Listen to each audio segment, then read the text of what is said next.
Hello, this is Colleen McGee bringing you the Fort Riley podcast. This episode, we summarize the changes in leadership around the installation and delve into some of the movements that happened during the formal change of command ceremony. June was a busy time for changes in leaders across Fort Riley. The 1st Infantry Division welcomed a new Chief of Staff and a new Deputy Commanding General. Colonel Jeffrey Norman is the new Deputy Commanding General for support, and Colonel Paul Kratiger steps into the Chief of Staff position. Colonel Kratiger left the 1st Armored Brigade combat team in the hands of incoming Commander Colonel Brian McCarthy.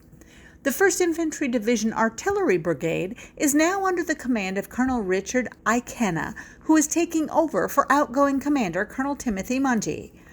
Captain Vyant Newby relinquished command of the Garrison Headquarters Company to Captain Charles Morgan, and the 923rd Contracting Command has welcomed Lieutenant Colonel Randy Garcia and bade farewell to Lieutenant Colonel Robert Bartruff, Jr.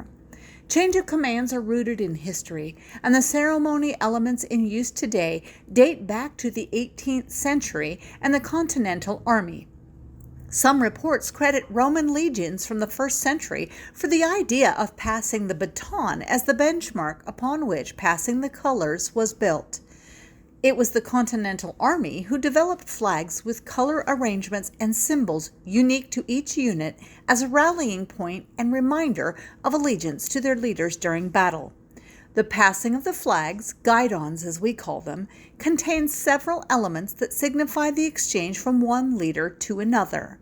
In a change of command, the 1st Sergeant or Command Sergeant Major will pass the guidon to the commander.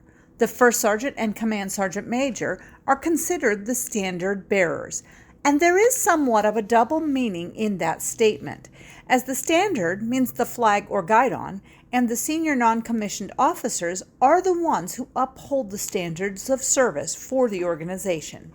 Next, you will see the outgoing commander pass the guidon to his higher echelon leader as a respectful sign of relinquishment into the hands of his or her commander. The senior commander then passes the colors to the incoming commander, signifying the trust that is being placed in that new leader. Finally, the flag is returned to the standard bearer, the 1st Sergeant or Command Sergeant Major, who replaces it in the flag stand. When those symbolic actions conclude, the transfer of command is complete. So the next time you get to witness a change of command ceremony, you will understand why the flags get passed so often. Thank you for listening to Fort Riley, the podcast.